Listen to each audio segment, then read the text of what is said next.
For many of my friends, 2021 has either been a good year for them or a decent year for them. But for me, I hated it. Not only was I burned out by the top 58, but I was also stressed out by the end of the year because of externals. And because we've had another lockdown, I couldn't get many of my internal assessments done until almost at the very end of the year. Also, it was just an unlucky year for me all around. But as for games, it was great. Not as great of a lineup as 2020, but still a fantastic lineup of awesome games. But however, I'm not going the top 58 route by ranking every game I played in a year. I've already made a video on my second channel about that, so these will be just my 10 favorite games for the year. Also, keep this in mind that these are my opinions, so you're free to disagree. At any rate, this party's getting crazy. Let's rock!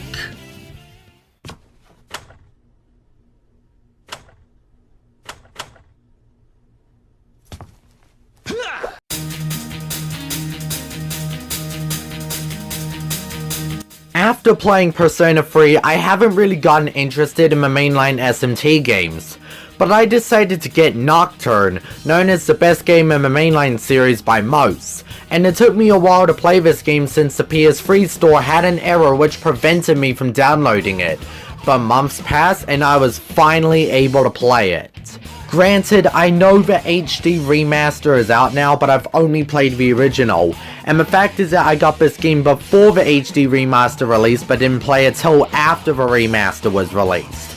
The mainline Shin Megami Tensei series can be classified as Pokemon for hardcore gamers. Nocturne especially will kick your ass loads of times. This is without question one of the hardest games I've ever played, but it never stopped me from playing the game. Going into it for the first time, I expected this game to be challenging since SMT isn't like most RPGs to begin with. SMT 3 is a beautiful game utilizing the characters living normal lives until the conception happened, turning Tokyo into an apocalyptic wasteland, with demons risen and awakening. I mean, it's the game that features Dante from the Devil May Cry series, for goodness sake. The story kept me engaged as to what will happen next, and demons that have such hard-hitting moves, there may be a chance one move will take off over half your health. Matador's standard attack. But I don't believe that the difficulty is unfair. There are ways to curve your way around the difficulty since you'll need more strategy and timing of offense and defense more than most RPGs. Well, from the ones I played anyway. And once you got the rhythm going, you can find all different ways to progress for an exceedingly difficult game that feels like the Dark Souls of JRPGs.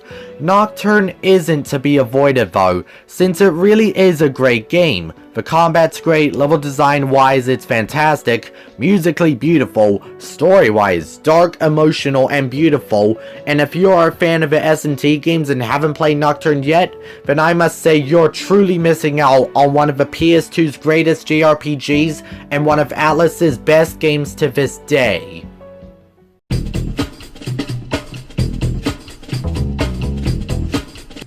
Right when I first played Rayman 2, I knew I would like it, but holy crap, I didn't mean to like it this much. I hate the first Rayman because of its horrible challenge and bad level pacing, but Rayman 2 understands what both of them mean. There are many fun levels that utilize the capabilities of Rayman's power executed surprisingly well into a 3D environment, and some levels have platforming with puzzle segments, and these puzzle segments work so well in this game. The story is really intriguing and rather dark. Razorbeard and his robot pirates have invaded Rayman's world and decided to enslave all the world's inhabitants. We went from a villain who we can't take seriously to a villain who we should actually be feared of. I mean it, Razorbeard is a great villain.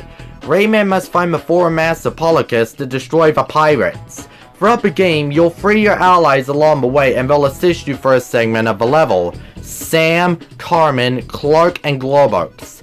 I really like how some levels implicate different gimmicks to make the game more fun and not just your generic 3D platformer and puzzle. The bosses are so much fun too. I especially like the mini bosses in some of the levels too. Granted, nowadays the bosses are simple and generic, but from the time of this game's release, 3D platformers were still new at that point in time. I actually don't mind simple and generic battles too much, but there's a difference between generically simple and simply boring, considering that the battles do take advantage of the powers you unlock across the game. However, I do have my issues with the game. Remember when I said that Rayman 2 understands level pacing better than the first game? Well, that's not the case for every single level, and some of them can drag on for way too long, which does get repetitive. But that's my only issue with the game thus far. Everything else, however, is top tier. By the time of this countdown, I would have already played Rayman 3, but now, I just say I have my expectations towards it.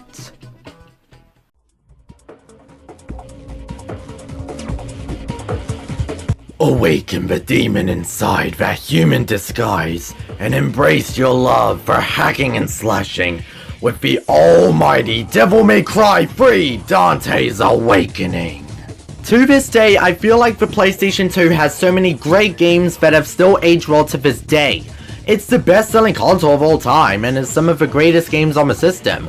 That's a true case with Devil May Cry 3. DMC3 is the most stylish game in the series, both gameplay and story, since despite the game being dark with a world about demons rising to the human world to take control, even humor and style takes their place.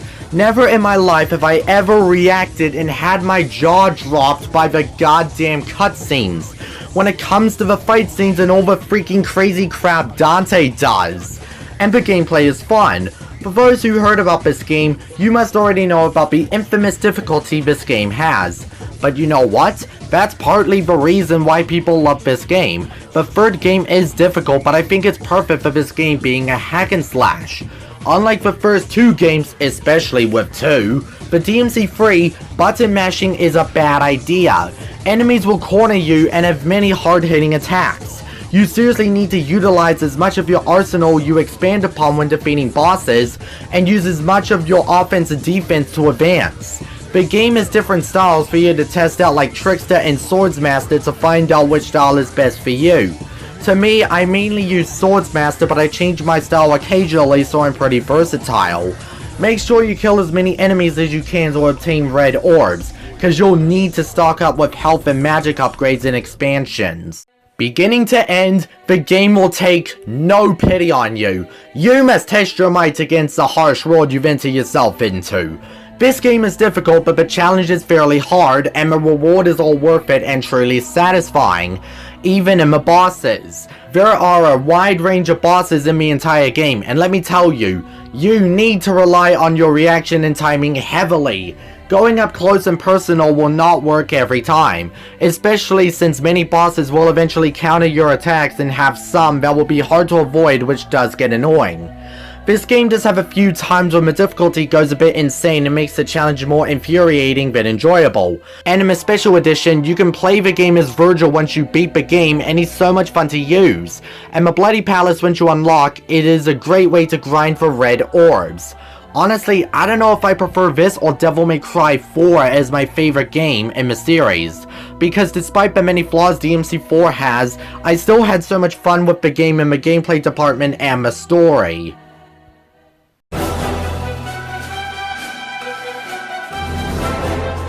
"2021 was the year when I absolutely started to get invested in the Ratchet & Clank series, ever since I played the first game back at the beginning of the year. In the beginning of my top 10 favorite franchises list back in 2020, I've stated that I called the series overrated. But I'm so glad I was dead wrong. I played the entire trilogy and I loved every single one. And I cannot wait till I play the other games in the series, specifically Ratchet Deadlocked. And my favorite is a bit of a cliche, but I can't help myself from enjoying Ratchet & Clank 3. Let me get this out of the way for a minute. When I started playing Ratchet & Clank 1 and 2, I loved them both instantly, 2 especially. But with 3, the beginning didn't open up to me or leave an impression on me, and this happened throughout the first hour and a half. A lot of the new mechanics felt really off to me at first, and I originally wasn't a fan of the starting default weapons. But I played the game more, and I've begun to realize what people see in this game, and around 8 to 9 hours, I've made my final opinion, and it's my favorite game in the series. For once, I thought everything that made the second game great were expanded and improved upon here in this game. The level design with this game is so fantastic. My favorite planets in the game are Florana, Command Center, Kurwan, and Crash Site. Yes, I enjoy Crash Site, shut up. And another thing that shocked me were the bosses. OMG, the bosses. Ratchet 1 had only a couple bosses, Ratchet 2 had absolutely underwhelming bosses, but Ratchet 3's bosses are surprisingly well made. The best battles in the game in my opinion are Captain Quark, the spaceship at Planet Dax, the Mama Tyrannoid, Dr. Nefarious, and Courtney Gears! Let's see if you can fight better than you can sing. Aw man, you know this game is amazing when it makes a parody on Britney Spears. Honestly, aside from the first hour and a half, another complaint I can say are the weapons. Now then, don't get me wrong, I still enjoy using the weapons in the game. You can check for power levels, upgrading every weapon is faster and easier than in the first two games, and the Decimator is my favorite weapon in the whole series. But most of them feel absolutely worthless, even at the beginning of the game.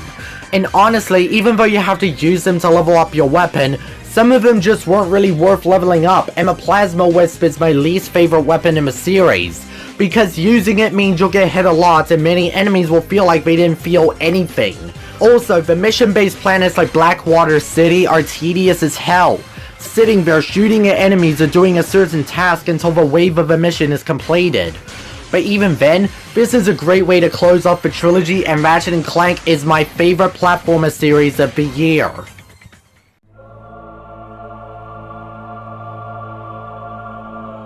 Hard to believe I've started playing a series focusing on Hearts and Darkness with Disney characters and a kid wielding a giant key. Yeah, I love the Kingdom Hearts series. I got my hands on the HD 1.5 remix on PS3, which contains KH1 Rechain of Memories in 358 Days over 2, which isn't technically a game, but just full of cinematic cutscenes, which I love. So which of these games are on here? Well, I've just said 358 Days over 2 on consoles is just a movie, so I don't count that, so that leaves KH1 and Recom. So which of these two do I prefer the best?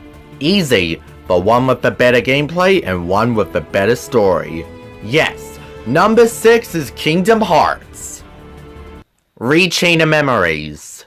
Fooled you all, and it's not even April. Many people who played the Kingdom Hearts series back in the 2000s played Kingdom Hearts 1 and jumped straight to Kingdom Hearts 2 were so confused when Roxas founded Sora resting in a sleeping chamber at this Castle Oblivion. But we don't remember that. What happened here? Was the timeline altered somehow? Or was there a comic series we never knew about? Well, no, neither of those. On the Game Boy Advance, there is a game called Chain of Memories which take place straight after the first game and answers a question people were confused on when they jumped to the second game. Chain of Memories was released for the GBA in 2004 but was later remade for the PS2 in 2009, using the same engine as Kingdom Hearts 1 and 2 under the title of Rechain of Memories, which is what we're talking about. This game is a guilty pleasure for me. The gameplay isn't normal Kingdom Hearts form since it focuses on card gameplay and it panders a lot in the first game by having almost every single world in the first game. But I like both of them. With the pandering of the first game, I can understand why, but considering that the world you're going through are through Sora's memories of the first game, sure it's pandering and repetitive, but for some reason I like it. Unfortunately, the worlds don't feel like worlds to me, but they're rooms that you use your cards to unlock doors to find your way through, and you must have a certain colored or numbered card to access, otherwise you'll have to grind for more cards. Certain rooms you go through will change the outcome of the room depending on the type of card you've used on the door you entered through. Some rooms will change the enemy's difficulty, some will be save point rooms, others will be pitch black, and so much more. Also, the battles are so much better. Not only can you decide to battle an enemy, but when you do decide to hit an enemy, if you hit the enemy first, all enemies get stunned, giving you a 10-second head start, but there's an actual battle transition. Also, the gameplay is what I love about this game. This game requires more strategy than most RPGs considering you're forced to use cards. You need to decide carefully on what cards you use considering there is an enemy or boss with a higher card that will break your attack. And adding 3 cards together will alter in a flashy attack you know and love from the first game. And sometimes you have to switch your deck around to find out which cards will work against which enemy and boss, since you won't always beat battles in your first try. Which also leads to some of the cheapest battles in the whole series, like with the Organization 13 members, since not only will they break your attacks constantly, but they have special attacks which will fill up the screen, leaving very little time or room to react and avoid. I honestly love the story since it focuses on Sora's memories. Every time Sora, Donald, Goofy, and Jiminy Cricket advance higher up a castle, more of their memories start to disappear. Learning that Naminé is only a nobody at Kairi, 2 members of the organization tend to take over the organization, with the leader sending secret moles to put an end to the traitor's plans. There's so much going on that it's not that hard to follow. I will admit that this is not the best game in the series, and I have not played Kingdom Hearts 2 yet, but for now, I enjoy Rechain of Memories as my favorite game in the series. No! Please don't! I don't want to! Goodbye.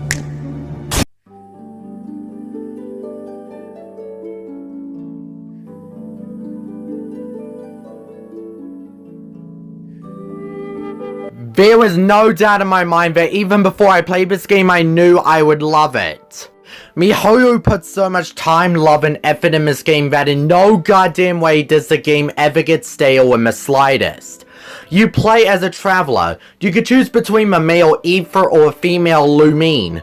Their sibling gets captured when both siblings battle La Signora, and one gets transported down to the beautiful expansive world of Teyvat while the other is trapped in the darkness.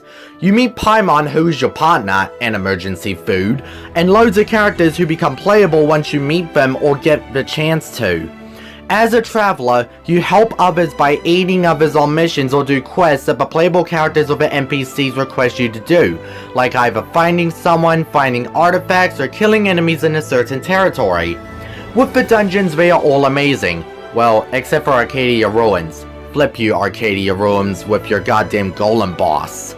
With the characters, all of them are fantastic fun with some of the greatest voice acting I have ever heard in my life. Especially when it comes with the women. Aether, Lumine, Paimon, Amber, Kaya, Lisa, Jean, Venti, Barbara, Rosaria, Hu Tao, Diluc, Raiden, Eula, Xinyan, Ganyu, Klee, Ayaka, Zhongli, Goro, Toma, and simply just generic NPCs like Catherine are filled to the brim of personality and soul.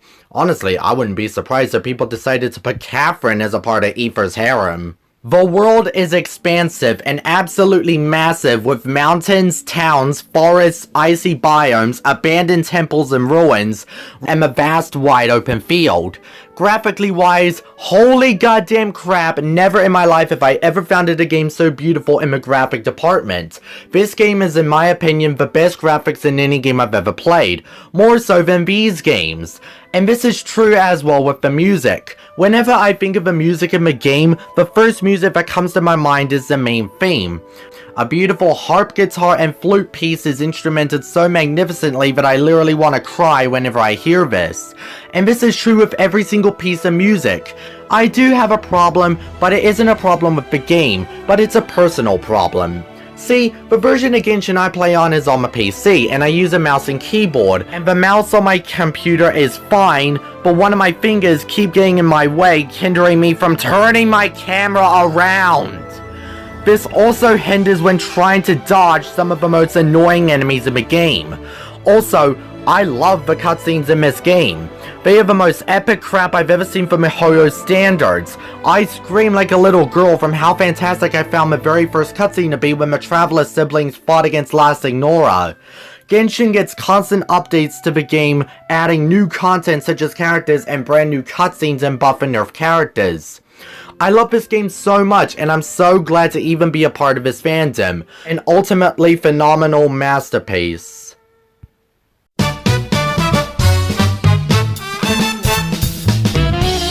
This year marks the 10-year anniversary from when I played my first video game, Sonic Generations, and there have been around 3 franchises in my entire gaming experience that have more than one game that share the title as my favorite game in the series. 3 franchises are Devil May Cry, Persona, and the franchise we'll be talking about, Mario. Mario has always been one of the most stress-relieving platformer series I played. The series is so much fun games, ranging from platformers to RPGs to sports games, and so much fun. Hell, I'm probably one of the only 10 people in the world that actually enjoy Mario Tennis Ultra Smash. But as for the games that ties my favorite game in the Mario series, Super Mario Odyssey, which I played 4 years ago now. God damn, is the Switch that old? And number 4 on this list, Super Mario Galaxy! I've never understood the hate for the Super Mario 3D All-Stars bundle until recently when I found out the reasons. And one of them is that it doesn't really do anything with history, but the way I see it, these are all the same games we all know and love. Especially when it comes to Super Mario Galaxy. If you really want to summarize the video game culture, this game is the prime example. The game is an absolute masterpiece, musically, graphically, and just everything about Galaxy oozes with replay value and entertainment. To start off, the level design for each level demonstrates and implicates a usage for the power-ups. Jumps that are too high for the plumber to accomplish? Spring Mario. Need to light up some torches to get past the gate? Fire Mario. Climb up walls that are infected with honey? Bee Mario. And would it be so cool if Mario could skate across the lava without taking any sense damage? Bro, please, we got Ice Mario for that jazz! As for the galaxies themselves, they bring out different variations on how you gather each of the stars by providing different obstacles and challenges by changing or adding certain design elements in the same level different stars to create versatility and diversity. The bosses in this game are for the most part very fun. Admittedly, the battles are easy and can be figured out, especially since some battles are a joke, but they do have challenging aspects about them that shows how the bosses should be in Mario games. This is easily my favorite lineup of bosses in the series. And lastly, the music is absolutely beautiful and bloody credible. To this day, this game has the best playlist of music in the whole Mario series. Music such as the credits theme, Nemesis Koopa King, Space Junk Galaxy, King Caliente, Toy Time Galaxy, the Comet Observatory, and even Gusty Garden Galaxy are beautiful and amazing tracks. So yeah, I was absolutely missing out on Super Mario Galaxy for the 14 years when the game was released prior to the time I got to playing it, and I cannot be more proud of it.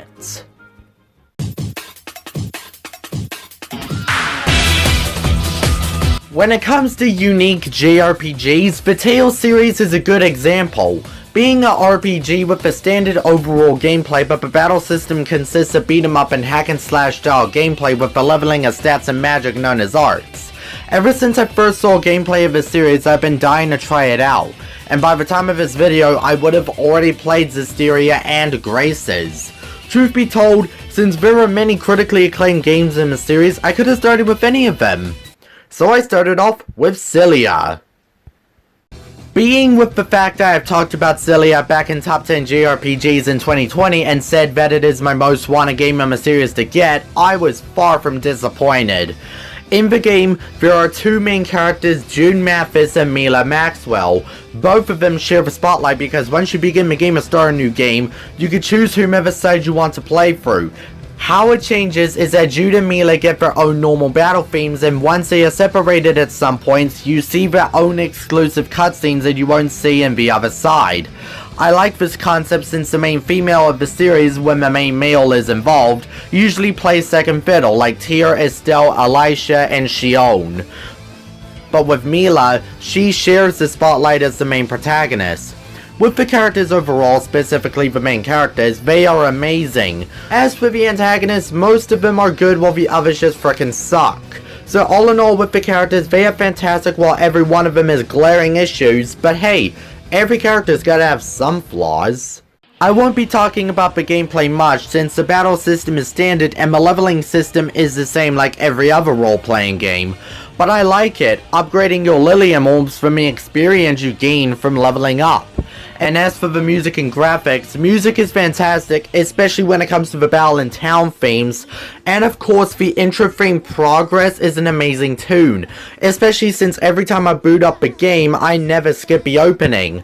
And the graphics are such an improvement from games such as Vesperia and Abyss. There are so many beautiful environments such as Hamil, Fenmont, Laurent, and the Kajara Sea Falls. Also, I've enjoyed the story seeing how each character evolves, especially when it comes to Jude, Mila, and Alvin. However, the story does change its villain 4 times, leading to 4 different arcs. 5 if you count the exclusive third arcs in both Jude and Mila's side being separate arcs. But I didn't mind it since RPGs can be well known for arc switching. So being the 15th anniversary title for the Tales series, they knocked it out of the park. And I am fully well aware that Tales of Xillia has a sequel, and yeah, I'll definitely get around to it someday. But for now, if you plan to try out the Tales series, I highly recommend this game.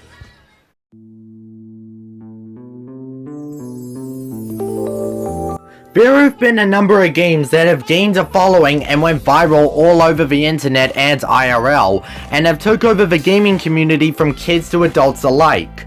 Granted, I try not to get into that sort of thing since many games like Among Us, which I don't like that much but still enjoy, and Fortnite and Minecraft are games for me that usually change for me on a day-to-day basis.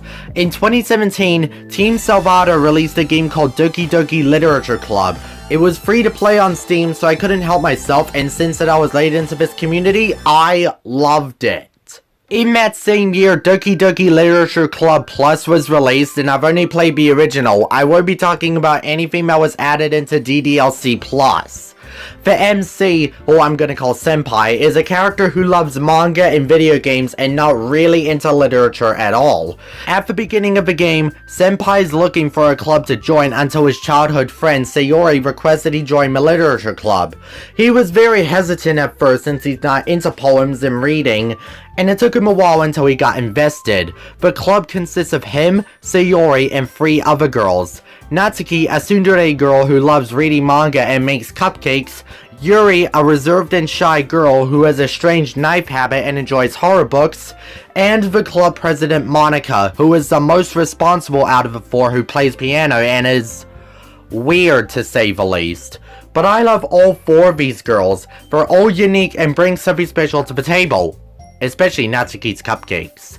We spend time with each of the girls every day until the second half of the game. Warning, the rest of the segment contains spoilers, disturbing content, and horrific scenes. If you hate that stuff, you can skip to the number 1 segment. I'll give you 5 seconds to skip.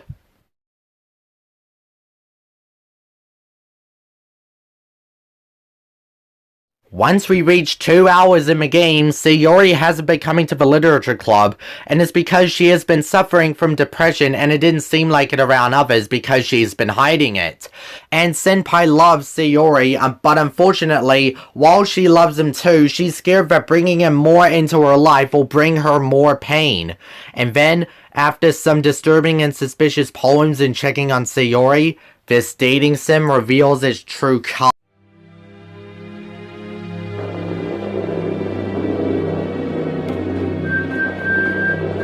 Sayori hangs herself in her room and the screen fades to black, and then the timeline restarts with the game having disturbing scenes with the character models' text and how the characters act and even the background and music. Sayori's even been wiped from history, so now it's only Yuri, Natsuki, and Monica. And if you hang out with Yuri in the second half, she stabs herself with her knife, and if you hang out with Natsuki in the second half, she snaps her own neck. And then it turns out Monica is behind it all. She has control over the game's coding and how the characters interact, meaning she was the one who manipulated everyone's minds and controlled the whole world through her fingertips. This game was so freaky that it gave me nightmares at night, and certain scenes freak me out for certain minutes or hours. Call me a pussy all you guys want, but that's clearly how I feel. This is without a doubt the scariest game I have ever played, yet also one of the depressing ones, since at the end of the game, the literature club has been disbanded. The characters are amazing, music is in my opinion one of the best in gaming history, the story is addictive yet depressing, and overall, this game is so worth being free on Steam. I adore what this visual novel has to offer with its charming creativity, and I can't wait to see what DDLC Plus has to offer. Congrats Team Salvato, you deserve a cookie. But before we reach my favorite game of 2021, let's take a look at some other games that are amazing but missed the top 10. The Walking Dead. This Telltale rendition of the Walking Dead timeline is easily one of the best and most recognizable. Ratchet & Clank 2. I enjoyed this game instantly the first time I played it when it came to weapons, story, and planets.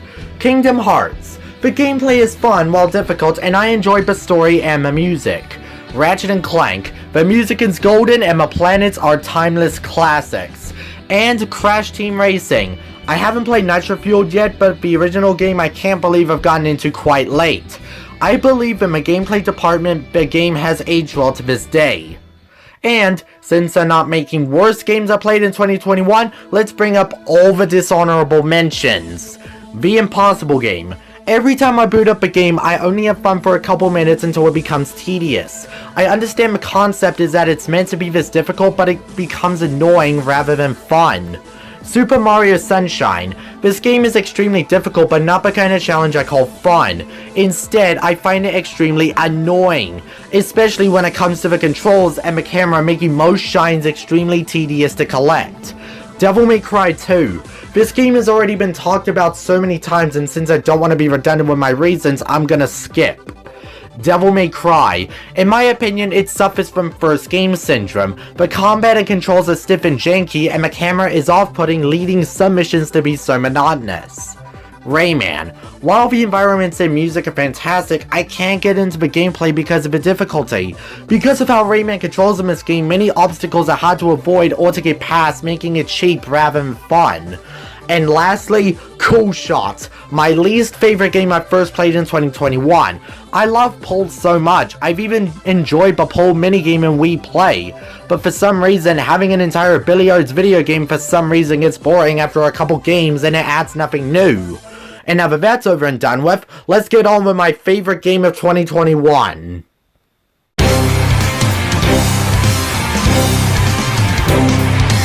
If you guys saw my favorite games of 2020 list, you would know that my number one was Persona 3 Fez and spent 11 minutes talking about the game. And believe me when I say that my favorite game of 2021 is also a Persona game and is tied with Persona 3 Fez as my second favorite game ever. And since I don't want to spend another 11 minutes talking about this game, let's just wake up, and get onto it. Now then, as a huge fan of Persona 5, I need to say I'm not one of those fans. I don't treat the game like it's the greatest thing known to man and it's flawless. But I do believe in my eyes that Persona 5 is one of the best games I have ever played. Now then, I have played the vanilla version of P5, so nothing from Royal I will be talking about because I haven't played it yet. Anyways, Persona 5 is a game focusing on a team of teenagers known as the Phantom Thieves of Heart who have the abilities of Persona and go inside people's cognitive worlds and change the hearts of corrupt adults and take the treasures of their desires. This, in my eyes, is the definitive team for Persona in general, because while I do prefer the cast in 3 and 4, the team in 5 are the closest to actually being superheroes with the costumes and all. The characters themselves are amazing. Joker's a convicted juvenile criminal for a crime he got blamed for who has been sent to 1 year of probation. Skull's a part of the school's track team that has been ruined by the school's PE teacher Kamoshida. Panther's a girl who got harassed by Kamoshida. Fox is a pupil for Madarame but didn't realize that Madarame watched Fox's mother die, and Madarame took the painting of the Sayori for himself. There's also Queen, Oracle, Noir, Crow, Morgana, and other characters like Sai, Sojiro, and the villains, but I don't want to keep talking about the characters forever. The gameplay has expanded upon a lot. Not only has the overworld grown bigger by unlocking new places as the game progresses, but the palaces feel like true actual levels. Tartarus is just one big dungeon with 6 blocks, and every single dungeon in Persona 4 doesn't feel like levels, despite having the same layout every time you revisit a lot. In Persona 5, aside from the save room placements, no 2 rooms look the same, and palaces are split into certain puzzle segments. Some good, some bad, but it's an awesome concept executed so well. The music is great too, with tracks like Rivers of the Desert, Wake Up, Get Out There, Life Will Change, Blooming Villain, Whims of Fate, With the Stars and Us, and so much more. Persona 5's a spectacle of a game. It's fantastically well made, the development hell the game went through was all worth it, the characters and music are amazing, and while I don't think the game is flawless and is the greatest game of all time, Persona 5 is easily one of my favorite games of all time, and my 83 hours is all worth it. Except, we're not done here yet because Persona 5 is not my only favorite game of 2021. Persona 4 Golden was a game I bought on Steam in May or June of 2021, but I couldn't play it because of my outdated driver on my laptop. But after months, I finally played it and loved every second of my journey. The story is a simple concept. There's a show called The Midnight Channel that appears every midnight on a rainy night, and you see a silhouette of a person which people believe will be your soulmate, but the person who shows up is actually a target to getting killed. But it's more complicated than it sounds because some individuals have the power to enter the TV and use the power of Persona to defeat shadows. Many people will have their own shadow copy of themselves and they know everything about their real selves and their secrets that they never wanted anyone to know. But the person must face themselves and accept the truth in order to defeat their shadow and gain their persona. Compared to the trilogy, the fourth game is more lighthearted with its music and characters, but the story is still dark. Instead of finding out who the villain is already, the story is a mystery murder case. The culprit is lurking in the shadows, so you must find out who he or she is by progressing through the game. The town of Inaba is easily without question my favorite town slash overworld in the whole series. The overworld music like Heartbeat, Heartbreak, and especially Your Affection are some of my favorite tracks in the whole series. And I especially love the battle system. Sure, the battle system is exactly like Persona 3, but now you can actually choose to control your party members' actions during battle, which makes the battles less tedious and more fun. Although for an RPG, this game is easy, though it doesn't make it any less fun. Back to the music. It is fantastic with tracks like I'll Face Myself, Your Affection, Girl of the Empty Forest, and especially Heaven are all fantastic tracks. The investigation team is one of my favorite teams in the whole series. They're more normal compared to the cast of the trilogy. They act like normal teenagers and have difficult problems and issues in their lives. It's wonderful. Many Persona fans debate on which is the better game in the series, specifically the modern Persona trilogy, and if you force me to choose whether 3, 4, or 5 is better, I'll say that I don't care. All three of these games filled me with the same addictiveness, fun factor, and I've had many emotions throughout when playing them, whether it's sadness, happiness, seriousness, so on and so forth. I can't pick a favorite amongst them. Every journey I've had with these games are wondrous, and when I reach the credits, I feel satisfaction, but I also feel sad, because this means you've left the town/city and all the characters you've engaged yourself into throughout the entire playthrough. I will say this just once more, I can't pick a favorite. All three of them share the spot as my second favorite game of all time, and Persona is tied as my favorite video game series alongside Sonic the Hedgehog. I'm User1Campbell, and see you all next time.